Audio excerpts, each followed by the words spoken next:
Hard to see yourself on this.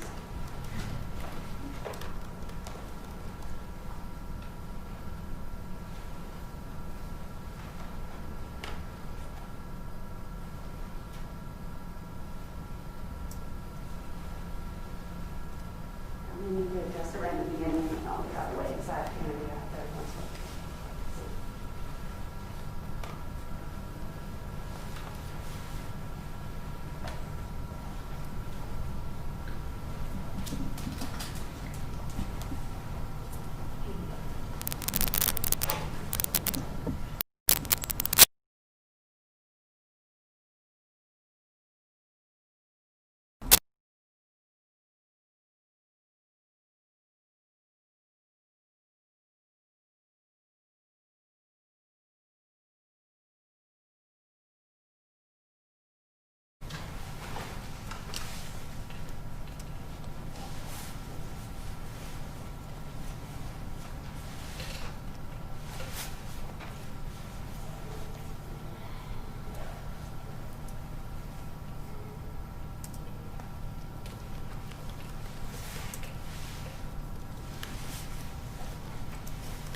These are our folks. Yes, thank you so much for being here.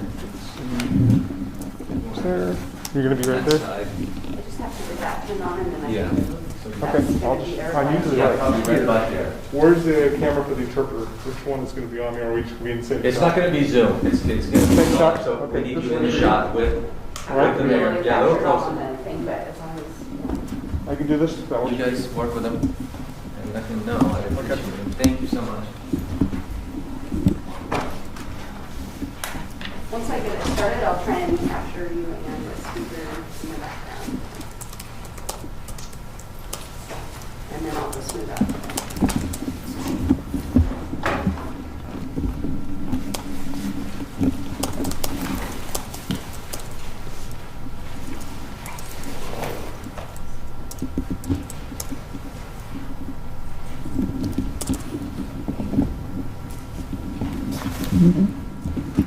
So this will be the live stream that we'll post Okay, on that one will YouTube be? as well. Okay. So, I'll position myself. so I think, and I've gotten you. Just one second. Can we have the two of you switch so I can have my team feeding? Can you switch places with the other interpreter in the green? That way I can see, since I can be focused more this way for the camera. Perfect, thank you. Thanks for coming on such short notice. You We were bet. really scrambling. Sorry, it's a little bit late. But. No, it's better than that. And then I'll just need to be able to see. Perfect, thank you. Okay, anytime you're ready. Okay, I think Tim's going to start it out. Perfect. So,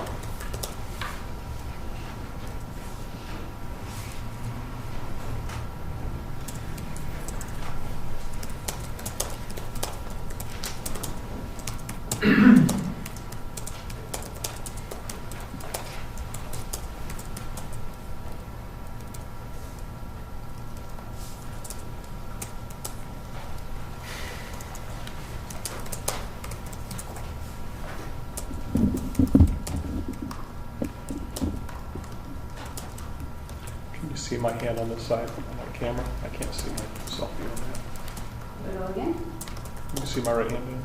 I can't. I might just adjust it.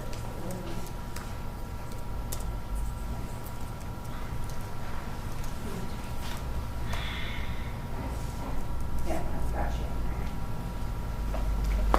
You have the photo in this part of the photo.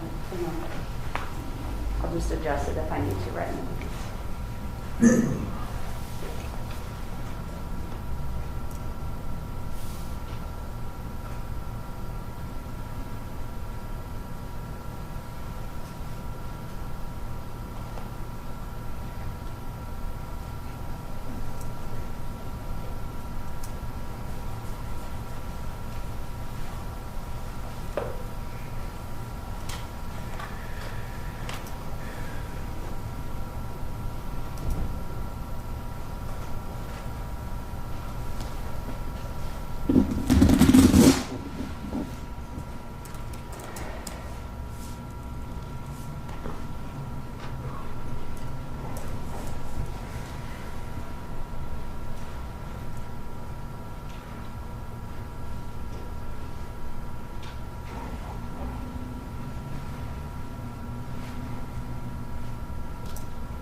Thank you for being here. Appreciate it.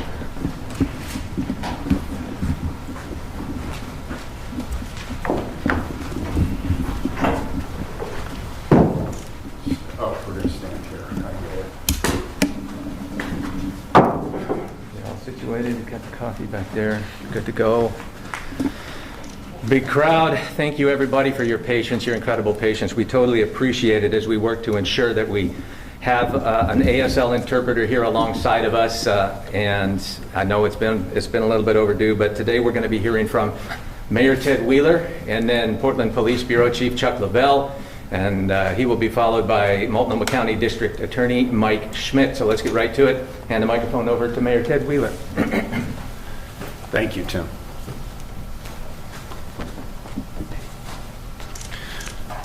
This afternoon, my heart is heavy.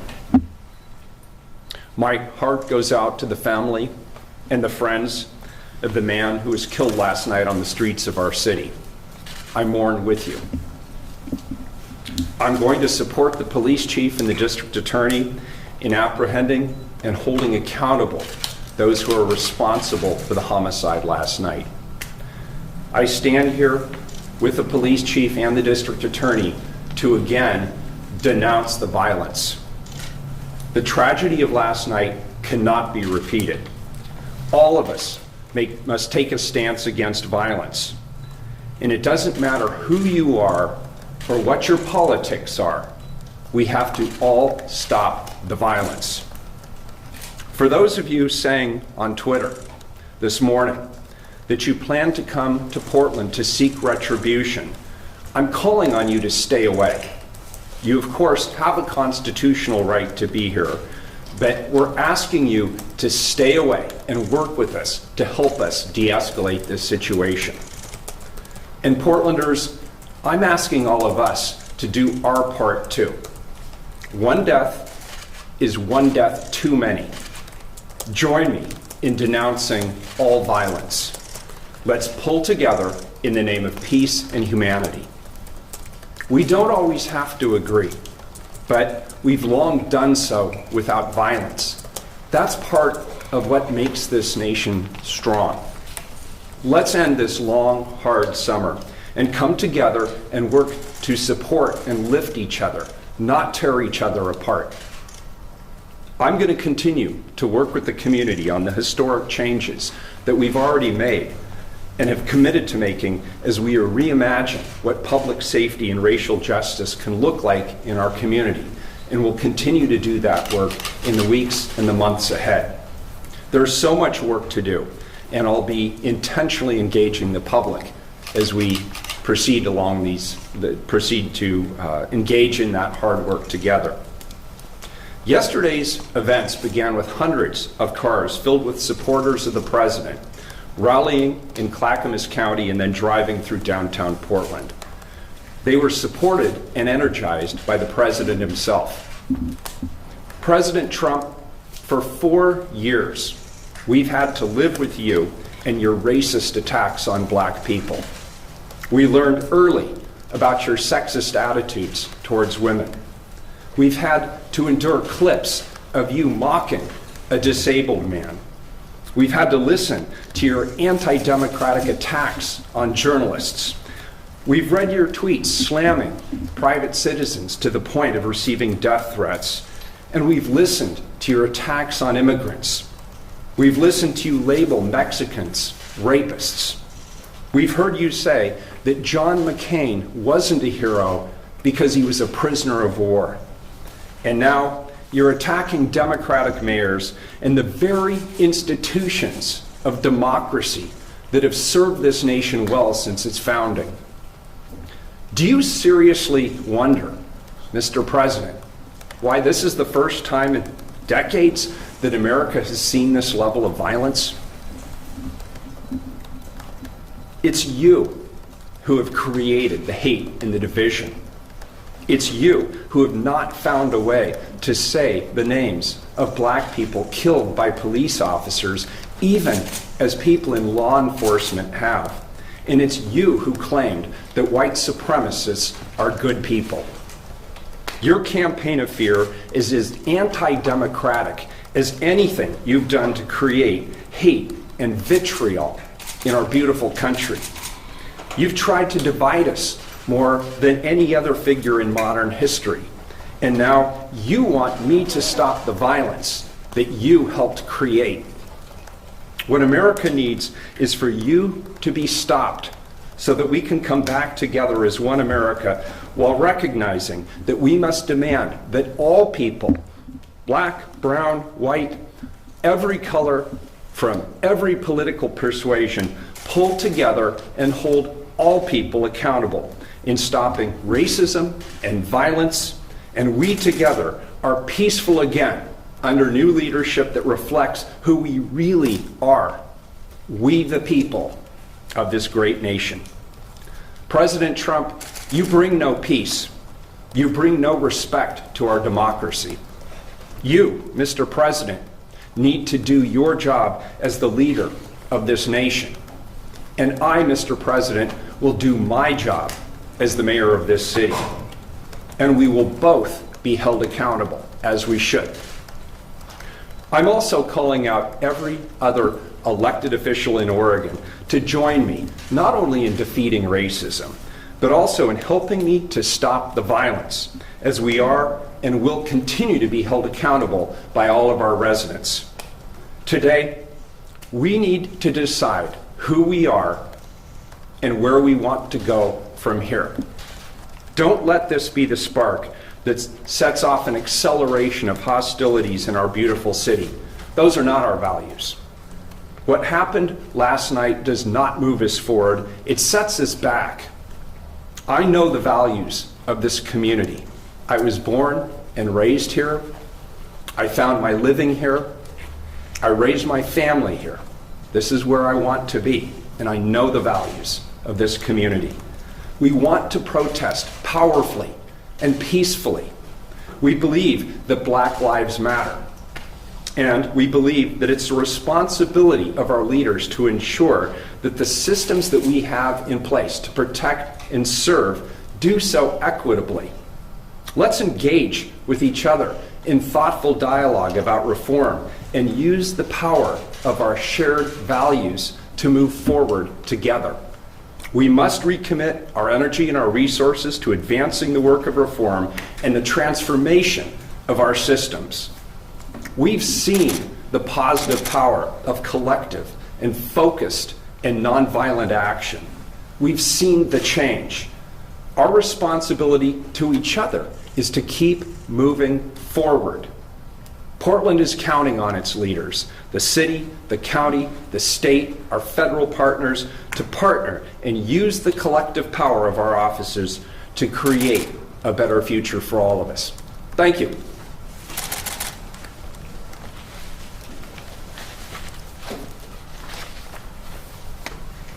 All right, next we'll have Portland Police Bureau Chief Chuck Lovell.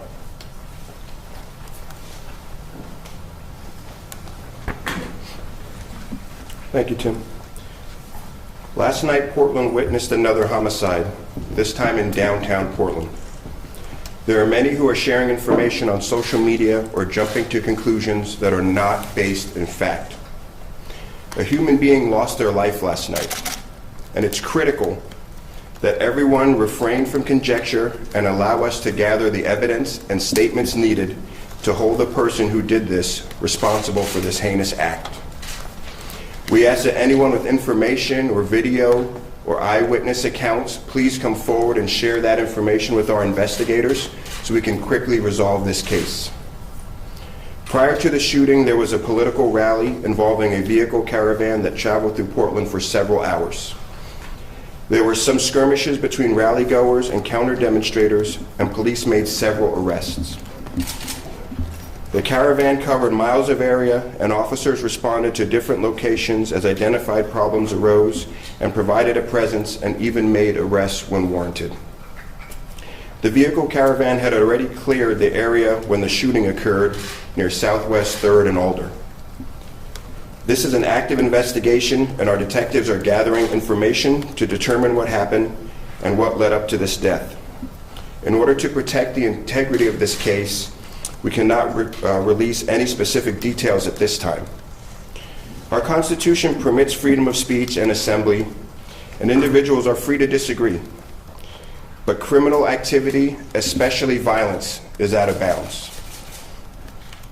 This event is already gaining extreme media attention, and I will once again point out this is not the only life lost to gun violence in Portland. On Thursday, a 16-year-old African-American teenager was gunned down in a city park. 3 others were injured. Our investigators are still seeking information in that case as well. Some may not even be aware it happened, as it hardly generated any headlines. We've witnessed an increase in more and more uncivilized activity in our city and in our nation. It's incumbent on all of us to do better, so no more lives are lost. Portland desperately needs calm. We're living in an extremely divided era, and it's time for us to start focusing on what we have in common and not what divides us. Lives are at stake.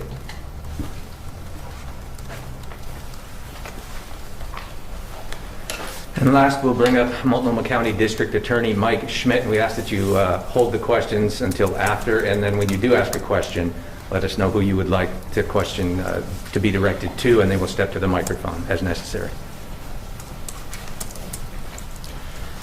Thank you, Mayor Wheeler and Chief Lovell. As the mayor said, my heart is also heavy today. Anytime a human being loses their life, it's a huge tragedy, and my condolences go out to the family. Martin Luther King said, "We must learn to live together as brothers or perish together as fools." Those words are as true today as they were when Dr. King spoke them 56 years ago in St. Louis. I know today a lot of my neighbors in Multnomah County are fearful and they're hurting, and I understand that. We are stunned and saddened, angry and frustrated that this happened in our community. That the right or the duty to peacefully protest and speak out for an end to systemic racism that has plagued our country for generations could be undermined by this terrible act of violence. But my message today to my neighbors is we can never allow hatred or racism or division and violence to win. When we allow that, democracy loses. When we allow violence and division to triumph, hope dies. The violence that is occurring in our city needs to stop. Far too many people have been injured, and now somebody's died. Our community is being terrorized by people coming into Portland for the explicit purpose of committing violence, and that is not acceptable. We're seeing too much tragedy across our city. As Chief Lovell said, on Thursday, a teenager died in a shooting in Northeast Portland. And a neighbor did what neighbors do. She tried to apply a tourniquet, but was unsuccessful. We have too much violence going on in our community. Hate, division, hopelessness, too many guns in the wrong hands is fueling this round of violence, and it will take all of us together to stop the bleeding in our community and in our country. My office is working closely with the Police Bureau and the Mayor to investigate last night's shooting. As you have heard mentioned earlier in this press conference, we need cooperation of the public. It is vital that we find answers. I'm thankful for the officers and the detectives working with Chief Lovell to investigate these crimes, the attorneys from my office that were out all night working with them to help us find answers and put together a proper investigation. I know and expect that the cases of violent acts will be investigated and then submitted to my office for review. We do not prosecute individuals based on ideologies or affiliations with political or non-political organizations. We will initiate a criminal case following a review of all of the evidence and whenever legally and ethically appropriate pursuant to state and constitutional law. We support freedom of speech. We support nonviolent protests. We support speaking out to improve our communities. We support standing up for each other. What we do not support is violence. We're in a pivotal time right now. We cannot afford to allow the calls for social justice to end to systemic racism to be overshadowed by the continued violence. We cannot allow this critical moment in our history to be hijacked. This is our community, and we are strong. We reject violence when it occurs. My office is ready to hold offenders accountable. And together, in Dr. King's words, let's choose to live together as brothers and sisters and not perish together as fools. Thank you.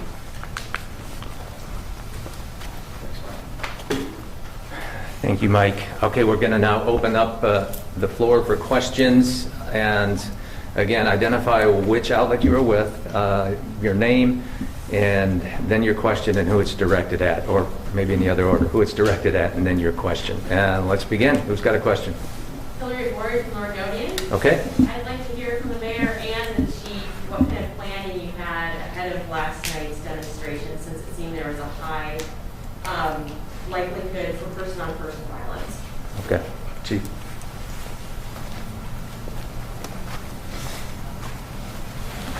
So last night we had information that a vehicle caravan was going to come up to Portland from Clackamas County. Early on, we didn't have a good idea of the number, and then once the caravan started, we had a sense of how many were in that caravan. We tried to take precautionary measures during the route to keep them out of the downtown area. The goal was to keep them on I-5, but later, a group of those vehicles were able to come into the downtown core. We didn't have any specific information of a gathering where folks would be outside of vehicles. So most of our information previously surrounded the vehicle caravan that would be coming up from Clackamas.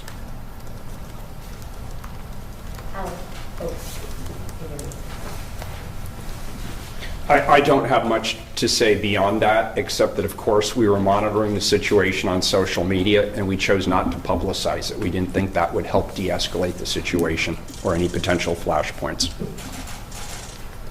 Tim Gordon, KGW, for the mayor. Mayor, what are you going to do going forward? I mean, this has been building for a long time. We've had more than one clash now with counter groups. What are you going to do to keep the same thing that happened last night from not escalating further? Thank you for the question. Yeah, so obviously I've stood at this podium on a number of occasions, and I've expressed what my greatest fear would be. And I've said my greatest fear is somebody will die. And now somebody has. And we as a community are mourning, and I am, as the mayor, am accountable to the public and will continue to be accountable. So here's the specific steps that we're taking. Number one, I, along with my colleagues on the City Council, committed to a number of fundamental reforms, having listened to and understood what nonviolent demonstrators were asking for in the City of Portland. I put forward a 19-point plan that was very specific in terms of actions that we could take, including reducing certain programs within the police bureau that were seen as biased by many people in the black community in particular. We made commitments to reinvest in the community to a significant degree. We made decisions to engage the public more directly around oversight and accountability. And my colleagues and I referred a significant charter reform to the ballot, which will be on the November ballot when people have an opportunity to cast a vote. I encourage people to vote for that. We committed to working alongside our colleagues like Lou Frederick, Senator Lou Frederick, and State Representative Janelle Bynum on fundamental reforms to criminal justice. And many of those reforms have now been passed in the legislative session. We've agreed to continue to work with others in the community level, to listen, to hear, to understand, and pass fundamental reforms. I'm now engaging with our Citizen Review Commission, as well as the Portland Committee on Community Engaged Policing, around reimagining what local policing can look like, what precinct policing can look like. And there are many other opportunities for us to work with the community directly. And as we proceed with this, I'm going to continue to ask the community to work with me. I'm going to continue to ask our colleagues at Multnomah County to work with me. I'm going to continue to ask the governor and our state legislature to work with me. And so this is a long road ahead of us, but we know that the dead end is violence. That is a dead end street. We don't want to be in that cul-de-sac. We need to focus our energy, focus our passion, focus our attention on the hard work of fundamental reform. And it starts with policing and criminal justice, but then we have a lot of work to do around education, around housing access, around health access, around shared economic prosperity opportunities. We have so much work yet to do, and I don't want the public to be sidetracked by engaging in violence. That is never the right answer. And so I'm asking the public to work with us, to continue to do the work that we've already engaged in around historic reforms, and let's work together moving forward. Yes, sir. Mr. Mayor, Josh Campbell, CNN. Hey, Josh. This morning, the president had some very harsh words for you, obviously. He didn't condemn the violence, but he said that, in his words, it was unexpected because of the weeks of some violence we've seen in the city. What's your response to that? My response is, as the President of the United States and somebody who has been perpetrating divisive and hateful language for 4 years, for him to now stand here and say that it's unexpected and act as though he's shocked is appalling to me. We all saw this coming. And as I said, I've stood at this podium I don't know how many times and have said that we must denounce the violence, that we must work together, that we must accurately address what's going on around systematic injustices in our community here in Portland and hold ourselves accountable for what's happening here in Portland. But the president has a role to play in this as well, in acknowledging and understanding those systematic injustices nationally. And the tweets that he's been putting out in the last 48 hours, attacking Democratic mayors, attacking those who are trying to bring resolution to the violence in their local communities. He has an opportunity to uplift us and bring us together and help us move through this difficult situation in our nation's history. And instead, He chooses to play petty politics and divide us. That's my reaction. So I'm going to do the work that I need to do here in my local community with my local officials to take accountability for what's happening on our streets. And I'd appreciate that either the president support us or he stay the hell out of the way. And just to follow up, what he appeared to be saying was that because of the violence, he's not surprised that there would be this other group coming in. What's your response to that? Well, of course he's not surprised. He encouraged them to come into our community. And previously, he has actually encouraged or at least tacitly approved of violence. And so I'm not surprised in the slightest. I'm surprised if he would be surprised by this. There's an olive branch opportunity here for all of us. We need to reset. The president needs to reset. I need to reset. This community needs to reset, and America needs to reset. And it's going to take his leadership in the White House, and it's going to take my leadership here in City Hall to get it done. And so I'm saying, let's end this summer. Let's end the violence. Let's commit to that. Is that something we can all agree on, that we are done with the violence? And now let's do the hard work of acknowledging, of hearing, and understanding the pain and the suffering and the fear and the anxiety that exists in this nation around the COVID crisis, which the president initially seemed to be ignoring or poo-pooing, and the economic crisis, which is now resulting, causing so many Americans economic stress and strain, and now the work that we have to do in our communities across this nation in the wake of the murder of George Floyd. I'm up to that challenge, and I hope the president is too. And I'm ready to reach across any aisles I need to reach across, any political divides that I need to cross in order to bring us back together. Somebody's got to do it. I'm committed to it. I know my colleagues on the Portland City are committed to it. I'd like to hear the President of the United States say he's all in. Let's bring this great nation back together. Alex, with Portland Mercury, you talk about community, you talk about caring locally. A number of civil rights groups and progressive groups have called for your resignation this morning. What's your response to that? No. Mayor, I have a question. Yes. We've heard you talk about accountability, police reform, things going on. Do you have a plan, though, for keeping groups apart? I mean, we didn't see much of it yesterday in terms of keeping these folks apart. We certainly didn't see it last week. Is there any strategy going forward as this sort of escalates that we can somehow keep folks apart, especially as you said, people are tweeting about coming in? We were very successful back on August 17th, you'll recall, a year ago, of keeping parties separated who had made it very clear on social media that they intended to get into it with each other. And what we did was we built a coalition, both of law enforcement, local, state, and federal law enforcement, to come together to keep the parties, those who might engage in violence, apart. But what we also had was the community unified. Several days prior, we had 120 different community organizations that don't always agree on the same, they don't all have the same politics, they don't all have the same representation, but we came together on that day and we said, we as a city do not stand for violence. We do not tolerate violence. And that's the kind of coalition that we're missing right now. We don't have elected officials on the same page denouncing violence. We don't have community organizations coming together collectively in that kind of way with that kind of single-minded determination and focus to denounce violence and talk about the vision for the future. But specifically, operationally, I'll defer to the chief, except to say that we are in conversations with our Portland Police Bureau, our county sheriff's office, the governor and her team about the strategy going forward to do the best we can to, number one, create space for people to be able to demonstrate peacefully, like those outside the room right now.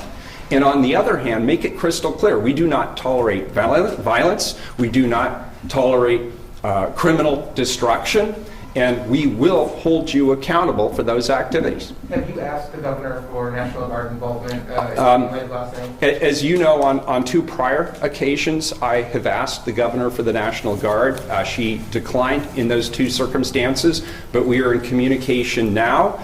It is my belief that between PPB, the Multnomah County Sheriff's Office, and the state police, we have been successfully throughout this in terms of operations when we're combined and when we're collaborating, and I am told by our law enforcement professionals that that is sufficient, but I'll defer to the chief.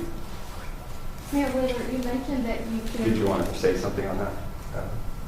Got it. Sorry. Mayor, you mentioned that you feared that something like this could happen. Given that, how come the city didn't take action over the weekend to prevent something like this? Well, I'm not sure how you specifically operationally can prevent this. And keep in mind, it's no secret to anybody that I personally am not a Trump supporter, that I will defend to the death the right of a Trump supporter to stand outside my apartment and non-violently demonstrate in support of their candidate. That's core to American democracy, is that right to demonstrate freely without the fear of retribution. So when people say they want to come into the city in a caravan supporting their presidential candidate, we cannot tell them no. They have constitutional rights to be here, rights which I embrace and support. The violence, however, is the problem. And so what I'm asking people right now, knowing what happened last night, is if you're thinking you're going to come back into our city from somewhere else to seek retribution, I'm telling you to stay away. Work with us. Help us de-escalate this situation. One death is too many. We don't want other people to die.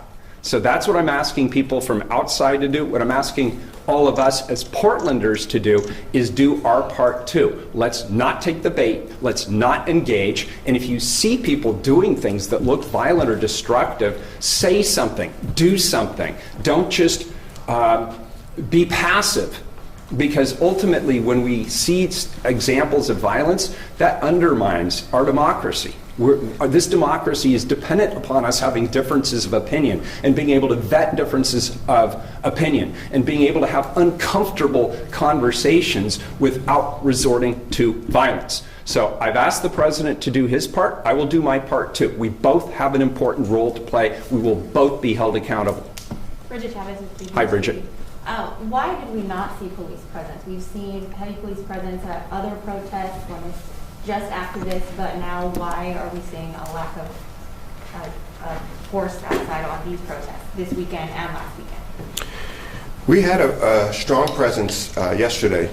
Most of this activity was vehicle-borne, covering several miles on the highways.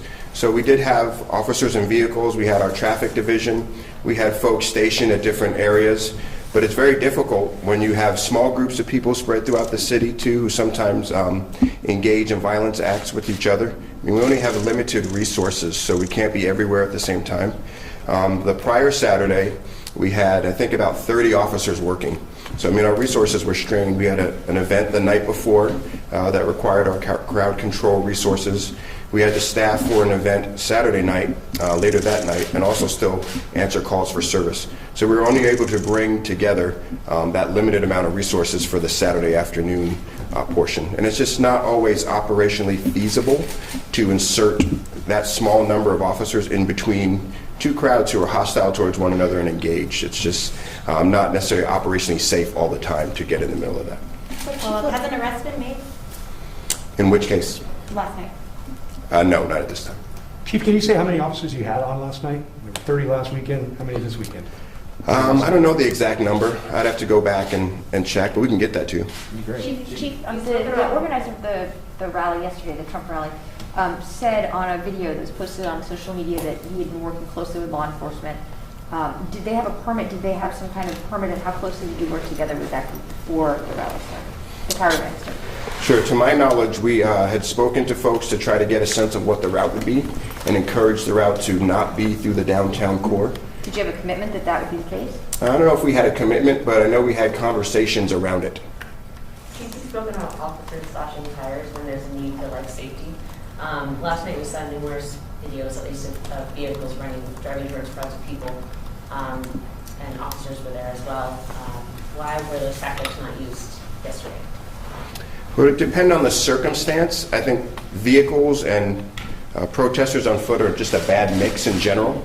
And I think given the opportunity, if we feel a vehicle poses some sort of threat to either officers or community members, disabling it by disabling the tires is an option. That's not always feasible, though, depending on where officers are positioned, where the vehicle's positioned, and things of that nature. Chief, there is a plan for tonight. I mean, this has potential to be very violent if there aren't any people coming to seek retribution. So walk us through what the plan is. I haven't talked to my incident command folks yet. I know we're reaching out to partners to try to resource properly for tonight.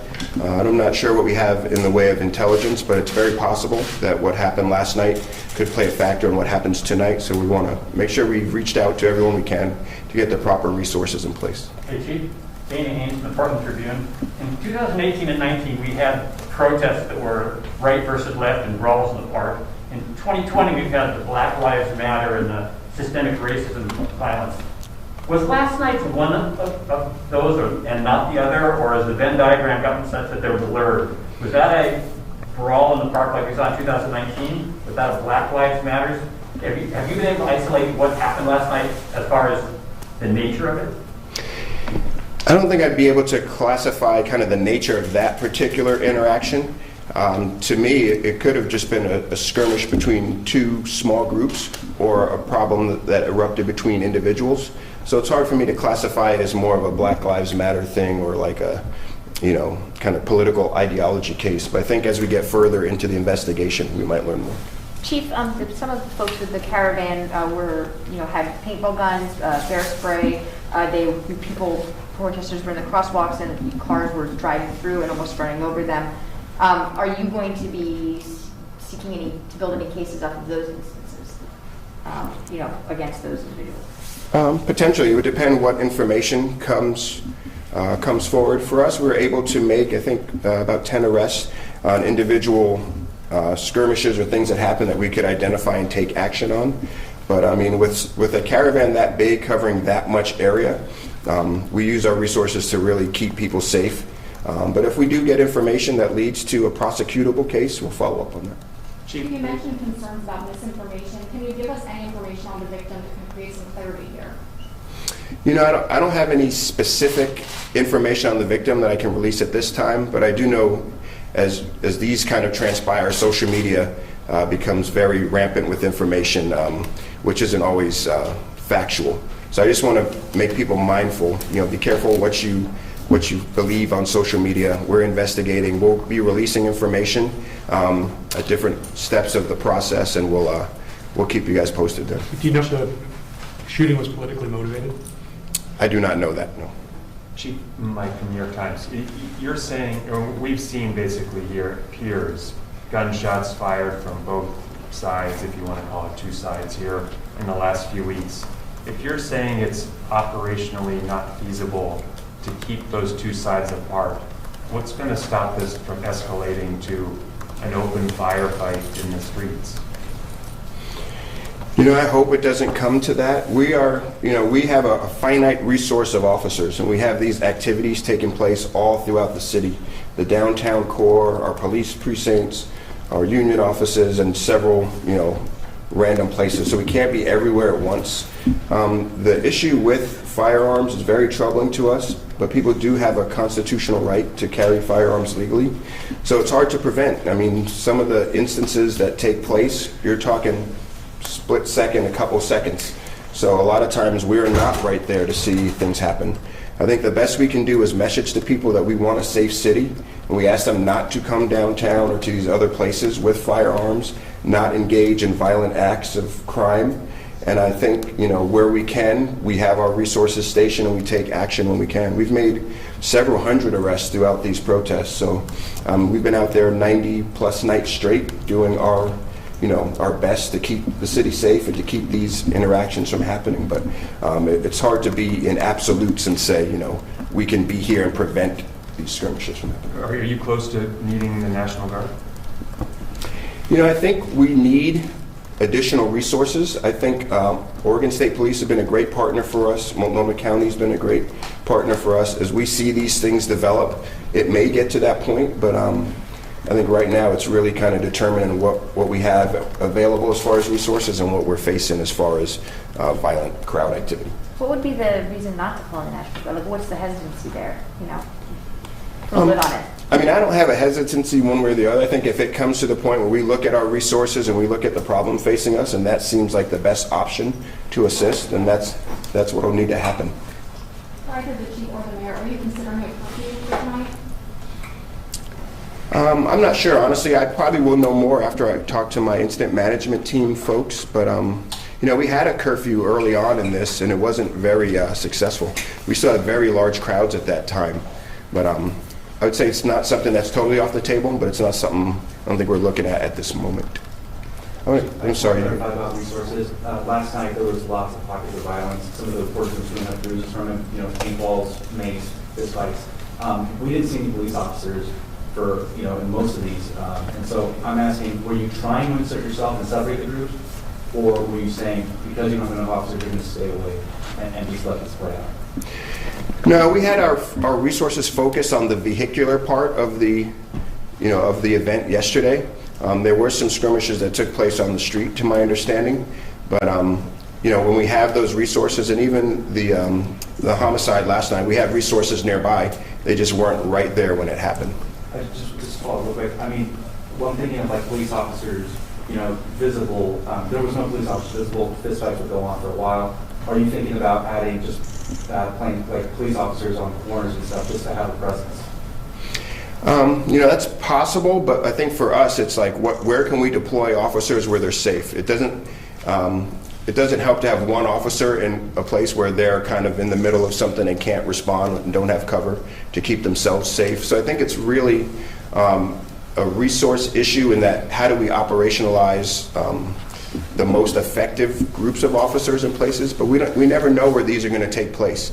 We have an idea of where this caravan of vehicles is going, so we focus there.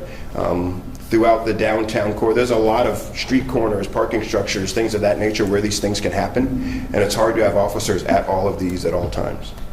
I have a question for the mayor. You mentioned the importance of building a coalition right now to come up and stand behind you. And you mentioned the coalition that was around for August 17th, the importance of having that backing.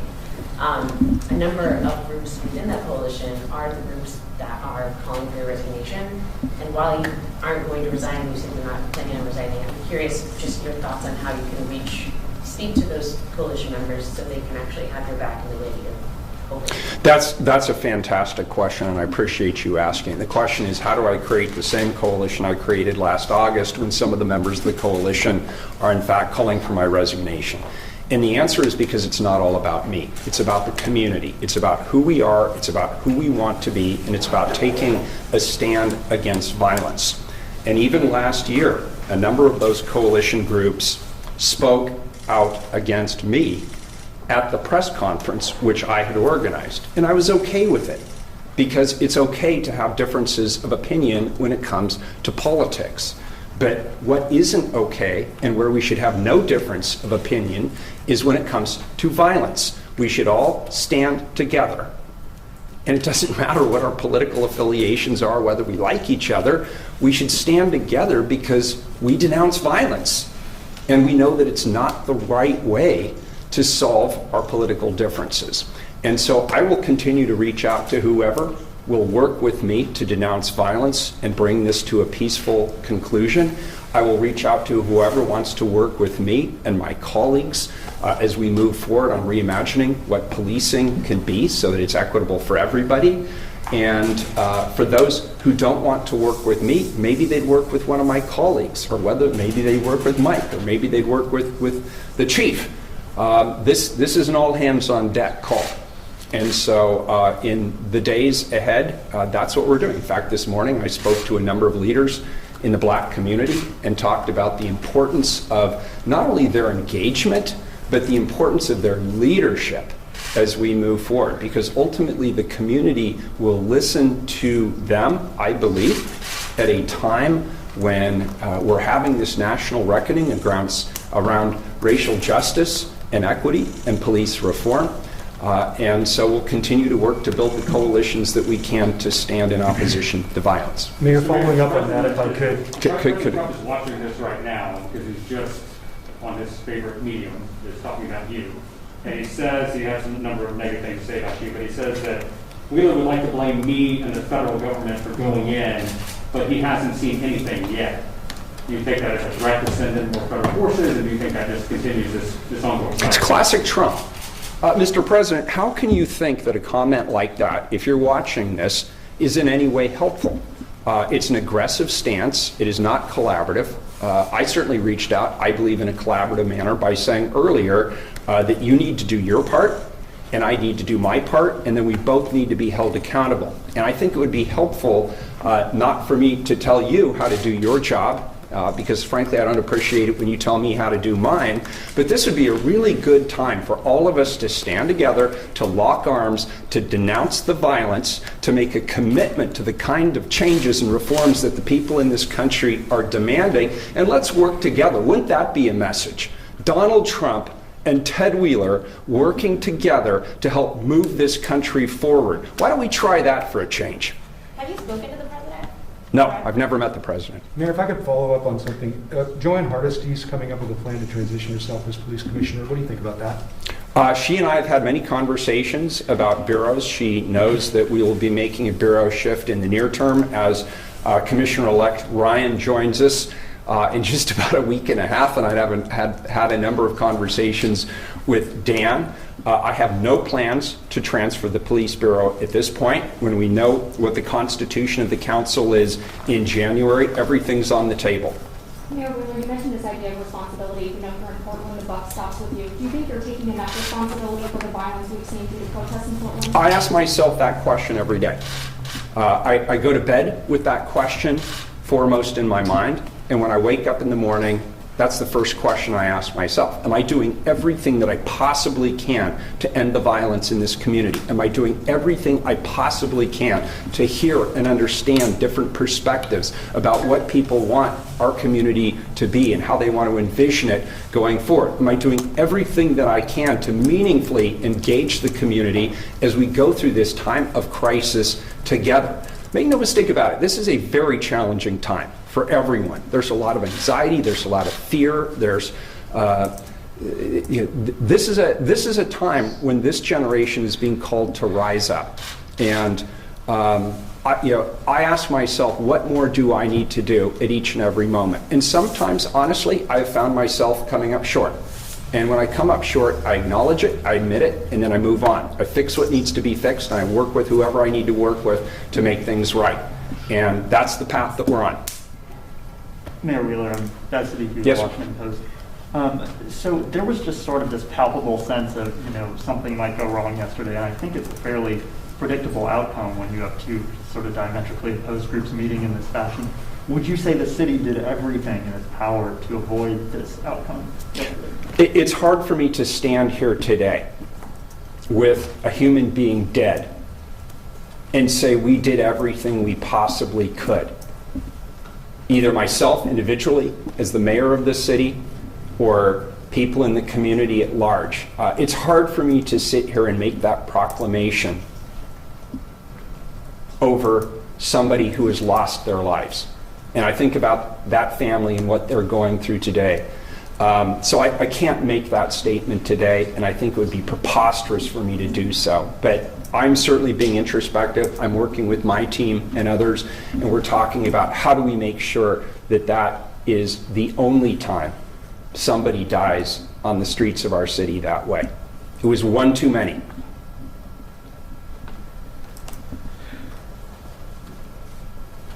Thank you. All right. Any other questions for either Chuck Lovell or Mike Schmidt, the district attorney? Well, one for Mike Schmidt. Okay. Rich Reed with the LA Times. The president said that you were looking the other way on some of these crimes and not prosecuting. Did you respond to that? So the question is a reference to the policy that I put out on August 11th. That policy very specifically allows my office to work with PPB to focus our effort on violent crime. And that's what we're doing. We're putting all of our resources towards that. I had a deputy out all last night at the crime scene with detectives working this case. We've had gun violence, homicides happening across our community. Domestic violence is up. We are prioritizing the resources of the district attorney's office to continue to work on violent crime. I have a question that's not directly related to last night, but just in general. In your press conference before, you mentioned the importance of holding this accountable. In looking at the past 90 days, are there any instances where you feel like you could charge a police officer for violence against a member of the public? You know, like many people, I wake up most mornings and I get the update from the police. I look at media coverage. I go on to Twitter like everybody else, see clips. And of course, I've seen things that I think do not look appropriate. But the question you're asking really requires us to gather evidence and do more than just see a video clip online. There's a process for that. The Independent Police Review takes reports. I recommend any member of the community that has those types of allegations to reach out to IPR. The Bureau has the Internal Affairs Division. They look at those things. We work with both of those organizations once we have enough evidence together to see whether or not the law was broken. And where the law is broken, we are going to apply the law equally just like we would to anybody else. But I got to say, we look together with our partners. We have to make cases. That's interviewing witnesses, video clips, getting all information that we possibly can. And that is underway in certain circumstances right now, both with IPR and Internal Affairs Division. So we continue to partner with them. And when we have prosecutable cases, we will take those. Nick with KGW, I got just one last question for the mayor. It really seems like there are a lot of people out there who are angry. There are probably people who are going to seek retribution. What are you doing besides asking them to stay home? So, first of all, there are people who on social media say they're going to come to Portland and seek retribution. First of all, I would say they don't know what they're seeking retribution for. The investigation is still underway, and even our police chief doesn't have enough facts to be able to suggest that retribution, retribution for what at this point? Number two, we are meeting later this afternoon local, regional, and state law enforcement, and we will discuss a strategy because we're aware of the fact that this could be a potential flashpoint. And so that's why I'm asking people, if you're from out of town and you're reading something on social media, please understand if you're reading any facts on social media, they're probably wrong because we don't have all the facts yet. That's why the investigative unit is out on the street right now. That's why they're talking to witnesses. That's why they're working with local businesses to gain access to any film footage they may have about what happened last night. And they are still assembling the facts. So this is not the time to get hot-headed because you read something on Twitter that some guy made up in his mother's basement. That's not the right time or the right place. So let's wait, let's get the facts, and then let's collectively work together to address the violence that we're facing. I don't think anybody from any political persuasion wants to see anybody else die. I don't, you don't. Let's all work together and make sure that doesn't happen. Thank you. Okay, that's it we're out of time, folks. I appreciate everybody being patient up front. Thank Mayor Wheeler, Chief Lovell, and District Attorney Schmidt. If you have any other questions to the mayor's office, you can just put them forward to me. You know how to get a hold of me. Thank you all.